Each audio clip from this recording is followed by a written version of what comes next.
O deputado Giuseppe Riesgo esteve na CDL essa semana, uma pauta com os nossos diretores. O presidente do Sindicato dos Contadores de Santa Maria também esteve, o vice-presidente do Sindlojas Região Centro também participou e a pauta foi bem variada. A gente vai falar um pouquinho agora, principalmente da questão tributária, que hoje está aí entre os principais assuntos que preocupa todo empresário, todo lojista gaúcho. Deputado, obrigado pela participação no programa, em primeiro lugar. Queria agradecer também porque é uma situação bem atípica, né? Geralmente as entidades correm atrás dos nossos representantes para tentar marcar agendas e no caso do deputado Giuseppe Riesgo é justamente o contrário, é sempre ele quem entra em contato e diz: olha, eu estou passando por Santa Maria, vamos marcar uma reunião, vamos conversar, tem muita coisa para contar para vocês, para esclarecer. E isso é de fato louvável porque afinal de contas ele representa todos nós e mais ainda representa Santa Maria na Assembleia Legislativa.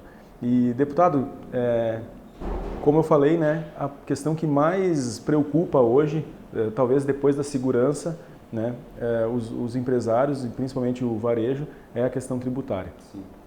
Tem algumas questões que de repente seja interessante a gente esclarecer, no caso da DIFA, por exemplo, que não tem alteração no quadro, né, já faz algum tempo, e a substituição tributária também, que esse sim teve algumas alterações e eu queria que o senhor explicasse um pouquinho para o nosso associado.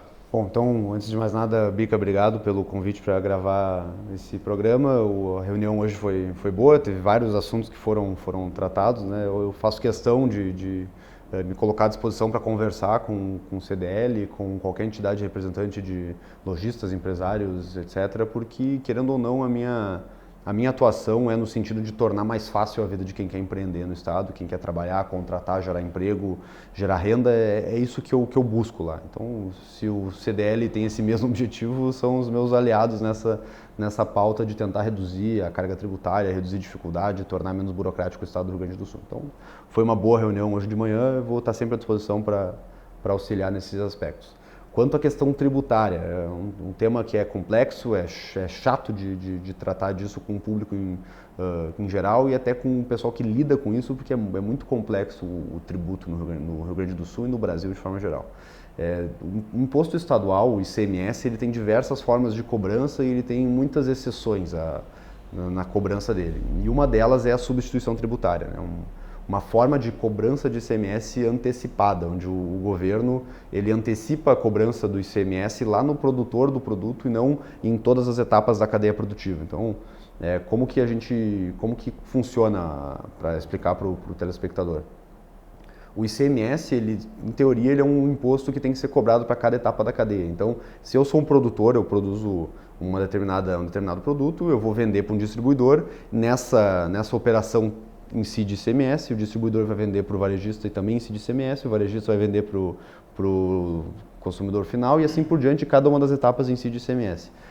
O governo percebeu que isso podia causar sonegação ou podia, em alguns aspectos, tornar difícil a arrecadação do próprio governo e ele teve uma ideia brilhante, uma ideia genial para eles, né, no caso, que foi a criação da substituição tributária. Então o governo vai lá e ao invés de cobrar o imposto em cada etapa da produção, ele vai lá e cobra o imposto direto na indústria e para cobrar direto na indústria e evitar que as outras etapas da cadeia tenham que pagar, ele prevê o valor final que vai ser vendido para o consumidor final. A gente sabe que não tem como prever o preço de um produto, né? É impossível de se prever quanto que o empresário vai vender um produto num determinado dia. Aquele produto pode estar em alta, tem muita gente querendo aquele produto, a demanda pode estar alta e o preço ele acaba aumentando automaticamente. Ou a demanda fica baixa, o empresário quer se livrar, tem que fazer uma liquidação, ele baixa o preço e acaba vendendo o produto para gerar o estoque e assim que funciona a atividade produtiva e a atividade de venda. É normal isso e os preços não são fixos, não tem como o governo prever. E esse é o grande problema. Se o governo previu um preço e cobrou sobre aquele preço previsto, na hora da venda, esse preço previsto pode ter sido vendido um pouco mais caro do que o governo previu ou um pouco mais barato. Se o empresário vendeu mais caro do que o governo previu, então ele ganhou mais dinheiro do que o governo esperava, então portanto, ele pagou o imposto a menos. Se o governo previu que ele ia vender a 10, ele vendeu a 15, ele vendeu a 5, quer dizer que ele pagou o imposto a menos. E se por acaso o empresário vende mais caro do que o governo previu, ele deveria pagar o imposto extra sobre aquele assunto. E isso gera uma confusão, gera uma distorção no mercado que é toda a questão da substituição tributária. Então o que acontece? As pessoas que começaram a vender os produtos estavam lesadas porque elas vendiam muito abaixo do que o governo previa, então o imposto que elas pagavam era altíssimo, elas começaram a pedir a restituição do imposto que elas tinham que pagar mais. E o governo, vendo isso, foi autorizado pelo Supremo Tribunal Federal, ele percebeu que tinham pessoas que vendiam mais caro do que o governo previa. Então se o governo preveu que eu ia vender a 10 e cobrou imposto sobre 10 e eu vendi a 15, ele quer cobrar o imposto sobre os 5 que faltou, né? Ele não vai deixar o imposto não incidir sobre aquela operação. E isso gerou um problema na substituição tributária, porque, imagina, se eu compro um produto com o ICMS já pago, e eu tenho que calcular depois de novo qual que era o preço que o governo previu que eu ia vender, e se eu vendi acima ou abaixo do preço, para eu poder me restituir eu ter que pagar a conta extra, não faz sentido de ter uma antecipação daquela receita. Isso gerou uma série de confusões até que a gente conseguiu chegar numa solução meio paliativa da situação com o governo do estado, porque o governo ele nunca quer abrir mão de receita. Isso é uma coisa que eu aprendi lá nas tratativas com a Fazenda, que eles não querem abrir mão de receita nunca. A gente conseguiu fazer um regime optativo de tributação, tratando com o secretário da Fazenda, e aí ok, vamos fazer o seguinte, a base de cálculo vai ser a definitiva, vai ser aquela que o governo previu, e aí o contribuinte não pode cobrar a restituição caso ele tenha pago o imposto a mais, mas o governo também não pode cobrar nos casos em que o contribuinte deveria pagar um impostinho extra. Ficou uma situação meio paliativa, mas é o melhor que a gente conseguiu fazer. Isso é a questão da substituição tributária, do pagamento do ICMS. E a questão da DIFA, que tu bem mencionaste, é um assunto que não foi tratado em 2019 na Assembleia e me parece, eu estou sentindo que... Sentindo fica bom, né? Parece que eu estou prevendo alguma coisa. Me parece que esse assunto vai surgir de novo agora. Até porque o governador falava que no segundo ano de mandato ele ia tratar o assunto da DIFA e existe todo um clima de reforma tributária que parece que está por vir.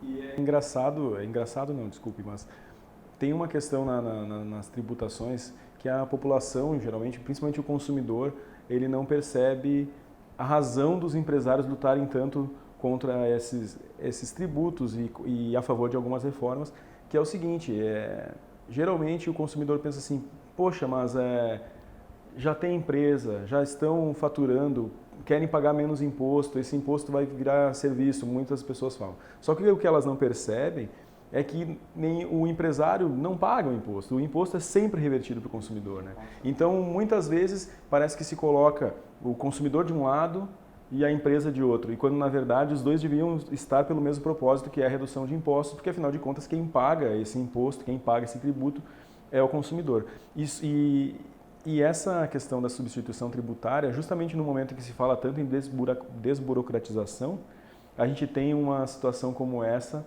que burocratiza ainda mais um processo que já é altamente burocrático, né? Que é pagar imposto no Brasil é algo que, além de ser caro, toma tempo e que tempo também... Sim, e uma situação que veio, em teoria, para facilitar a cobrança do ICMS e para tornar mais fácil a fiscalização do governo e para antecipar a receita para o governo.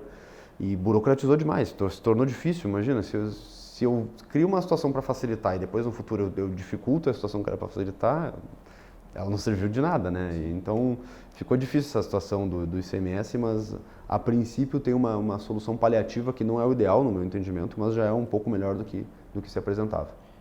Um dos assuntos que também foi tratado na reunião foi o Simples Nacional, né? Na verdade, a diferença que há hoje entre o Simples Nacional e o Simples Gaúcho, que são, digamos, tem limites diferentes, 3,6 milhões o Simples Gaúcho e 4,8 milhões o Simples Nacional. E aí, um questionamento foi, e talvez seja o questionamento que muitas pessoas que estão em casa assistindo também tenham, o que é preciso fazer para que o Simples Gaúcho volte a ser igual ao Simples Nacional, já que o Nacional avançou e o Gaúcho ficou estacionado. Sim, o Gaúcho ficou para trás, né? O pessoal ali até mencionou na reunião que existem empresas que ficam fora do Simples Gaúcho e dentro do Nacional e acaba se criando uma certa situação difícil. O que me parece é que esse é um tema que tem que ser de iniciativa do Poder Executivo, o primeiro soar assim, da informação, porque isso já foi tratado na Assembleia algumas vezes, eu já conversei com alguns outros deputados e alguns deles têm esse entendimento, que isso tem que vir do Poder Executivo porque eles seriam os únicos que poderiam aumentar isso, porque é uma questão tributária, é uma questão de receita para o Estado. É o próprio Estado que tem que tomar essa iniciativa, o Poder Executivo. Então, ao meu entender, a Secretaria da Fazenda deveria tomar essa iniciativa, mas nada nos impede de provocar ela e de ir atrás e pedir que seja estendido ou aumentado esse valor, até por conta acompanhar o nível nacional e também por conta da inflação, né? 3 milhões e 600 de hoje não é a mesma coisa que 3 milhões e 600 de alguns anos atrás. A inflação ela vai corroendo um pouco o valor da moeda. Então isso é algo que eu já anotei nas minhas tarefas, meus afazeres aí do pós-reunião, que é levar dever de casa, de levar essa situação para a Secretaria da Fazenda e entender o motivo. Certamente eles já ouviram isso e certamente alguém já pediu isso para eles, mas eu não sei exatamente o que aconteceu nessas reuniões. Então eu acho que é bom que eu vá lá entender o motivo e, caso seja possível, estender sim esse valor. Até porque isso gera uma situação que é surreal. Para quem conhece o âmbito empresarial, conhece o ímpeto do empresário sempre de querer faturar, vender mais, está sempre encontrando medidas para se vender mais e gera esse temor de vender. Sim. Porque, né, inclusive a diretora Ângela Sacol comentou, olha, às vezes chega um cliente na loja e eu me pego querendo que ele não compre tanto porque eu tenho medo de passar o limite. Sim, tu passa o limite, se tu passa pouco limite, não vale a pena. Tem que passar muito limite para tu poder se enquadrar num outro tipo de tributação e a tua lucratividade valer a pena, né? Então fica esse medo de passar um pouquinho só e perde toda. Então a empresa teria que aumentar muito o faturamento dela para valer a pena sair do Simples Nacional, né? Algo a se pensar, é algo bem relevante, porque tu corta o motivo principal do empresário que quer crescer, querer melhorar, né? É um incentivo meio perverso que acontece aí. Bom, pessoal, a gente vai fazer um pequeno intervalo aqui na Voz do Logista e já volta com o deputado Giuseppe Riesgo e a gente vai falar um pouquinho sobre uma questão que foi levantada pelo presidente do Sindicato dos Contadores de Santa Maria na reunião. Entre a Rio Branco e a Silva Jardim, enquanto os passageiros do destino circulavam à espera do trem da fronteira ou da capital, um caixeiro viajante, Luiz Andrade e seu jovem auxiliar Salvador Isaia, gestavam na simplicidade de seus projetos de vida o que seria uma gigantesca narrativa do presente e uma extraordinária identidade encaminhando o futuro com criatividade e determinação. Agora, 95 anos identificam o cotidiano das Casas Eni, desde o 7 de outubro de 1924, quando a primeira loja recebia seu primeiro cliente. Uma história que consagra o empreendedorismo e é baseado nas experiências quase centenárias das Casas Eni que vamos buscar nossa primeira homenagem, CDL e o empreendedor. No início mesmo, quem foi o fundador da firma que vendia calçados e tinha alfaiataria junto, era o seu Luiz Andrade. E o meu avô empregou o meu pai com o seu Luiz Andrade para ensinar a trabalhar. E ele começou com a loja de calçado. Mas dizia que tem balcões que meu pai ajudou a construir na época. Isso era de tábuas, de madeira. Porque a Eni sempre foi uma empresa muito focada e envolvida com a comunidade de Santa Maria, porque é uma firma que é de Santa Maria e é uma família. Então ela sempre teve um espírito muito forte de família, sempre de participar das coisas que aconteciam na comunidade. Depois sim, foi lançado há 25 anos atrás, mais ou menos, a Fundação Eni. Não, sempre tivemos ideia de fundação, mas o meu pai não gostava dessas coisas. Ele era benemérito, mas não gostava, ele fazia as coisas anonimamente. E dentro da Fundação Eni tem a Amarração Solidária, que é essa que está atendendo essas entidades para levar esses produtos, calçados. Tem 50 e poucas entidades que são contempladas, vamos dizer assim. Para te falar a verdade, a bem da verdade, desde o tempo de São Salvador já tinha amarração solidária, que não tinha nome de amarração solidária, sempre doando coisas, sabe? Sempre Eni foi doadora. O cinema foi um boom em qualquer cidade na época, né? Aqui chegou a ter o Coliseu, que foi o primeiro, teve o Cine Imperial, Cine Independência e o Glória, né? Os cinemas grandes, né, na época. I know that you are having trouble believing right now.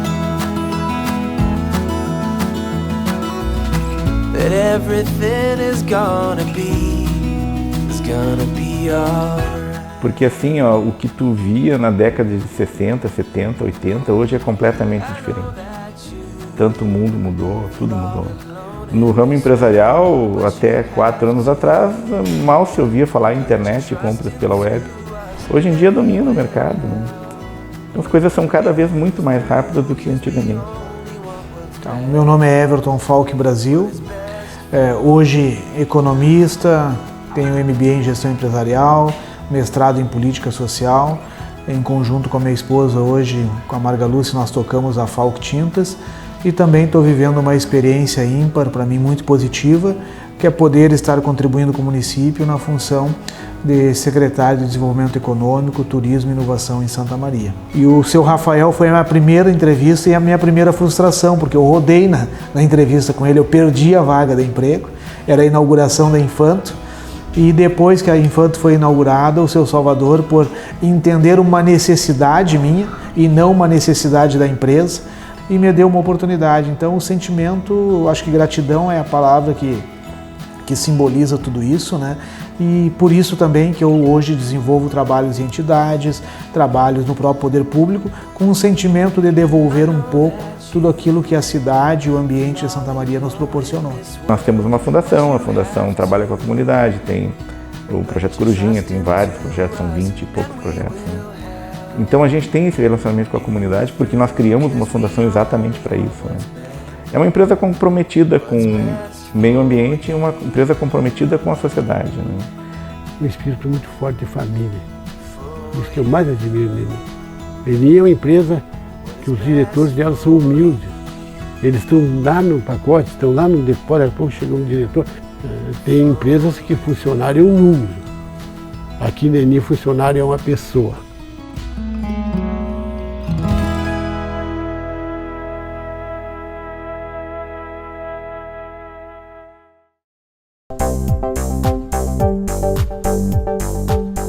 De volta então com a Voz Logista, hoje com o deputado Giuseppe Riesgo, que esteve em Santa Maria, aqui na CDL Santa Maria, com uma reunião com diretores, com o presidente do vice-presidente do Sindilojas e também o presidente do Sindicato dos Contadores.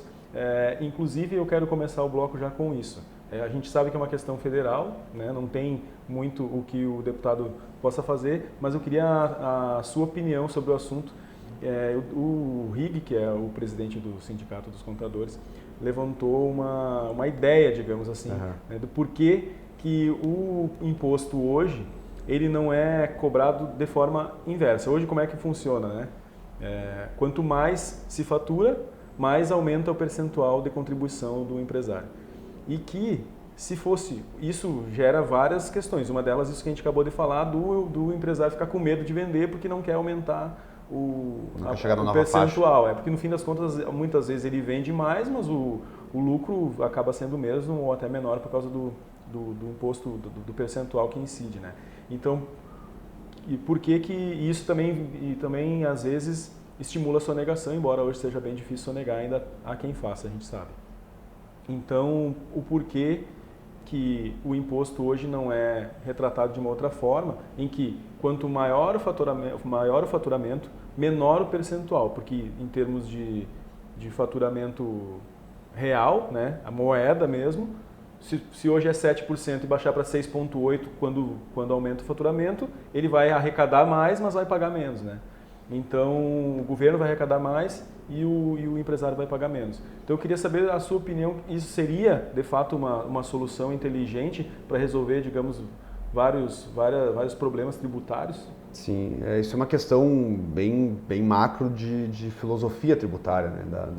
Do entendimento de como que devem ser cobrados os tributos, como que deve ser calculada a forma de pagamento, e hoje realmente as nossas alíquotas elas vão aumentando, então parece que gera um certo incentivo contrário, né? Eu não quero aumentar muito meu faturamento para não chegar na faixa, então eu fico no limite ali, só passo para a próxima faixa se eu sei que eu vou aumentar bastante, aí valeria a pena. A sugestão foi fazer o contrário, né? Fazer uma alíquota progressiva reversa de forma que diminua um pouquinho o percentual a cada aumento de faturamento para que o valor, como é que é o termo correto? O valor... Monetário, eu acho que é, né? Não é monetário o termo, mas o valor real, total, quanto que vai ser pago, não diminua com a redução da alíquota, e isso faz com que incentive o empresário a crescer cada vez mais o seu faturamento. Eu confesso que eu acho interessante, eu acho legal, eu acho que isso gera um incentivo correto para a pessoa querer crescer, querer se desenvolver. Eu não sei o que diz a teoria tributária mainstream das pessoas que estudam isso ao longo dos anos, o que eles dizem sobre isso, eu até nunca fui buscar essa questão da alíquota progressiva, mas me soa legal, eu gostaria muito que isso acontecesse, me parece ser o mais correto e o que incentiva melhor o negócio crescer, né? Porque, pô, se tu tem um sistema em que tu desincentiva as empresas a crescer, desincentiva elas a contratar, desincentiva elas a vender, tá tudo errado, o sistema tá todo torto, ele tá todo ao contrário. O sistema correto é aquele que faria com que, quanto mais tu cresce, melhor é para ti e para todo mundo. Exatamente o oposto do que o mercado prega. Parece que o Brasil ele trata o empresário como se ele estivesse fazendo uma coisa errada, parece que o empresário é bandido. Parece que contratar alguém é uma coisa errada, né? E aí se tem uma série de regulações, dificuldades, impostos e contribuições, e não é assim que o mundo funciona, não é assim que deveria ser para o país se desenvolver, para o Estado se desenvolver. A gente tem que tratar as coisas como elas são. Um empresário, ele fornece um serviço para a sociedade, as pessoas compram de forma voluntária dele, quando tem um ambiente de concorrência. Eu compro da empresa que fornece um melhor serviço, que me trata melhor, às vezes não é nem só preço, às vezes é qualidade de atendimento, qualidade do produto, que os funcionários me tratam melhor, que os funcionários são mais bem treinados e a empresa está fazendo um bem para mim pelo simples fato de vender aquele produto que eu quero comprar, de me fornecer aquilo que eu não sei produzir eu mesmo.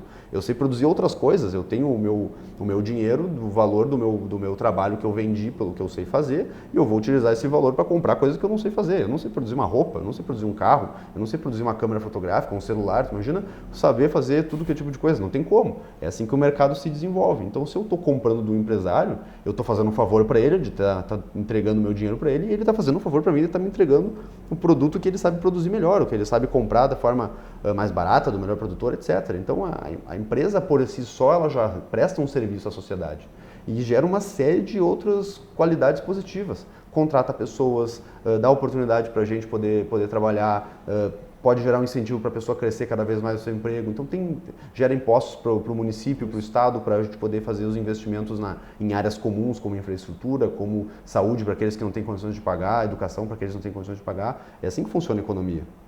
Como é que a gente vai viver num país em que se desincentiva a empresa a trabalhar, a crescer? Não dá, tá errado. Então me parece ser interessante essa ideia. Eu tenho que buscar na doutrina para ter uma sedimentação da ideia, mas a um primeiro momento me soa bem no ouvido, assim, para poder fazer com que o ambiente de negócios se desenvolva e o negócio cresça.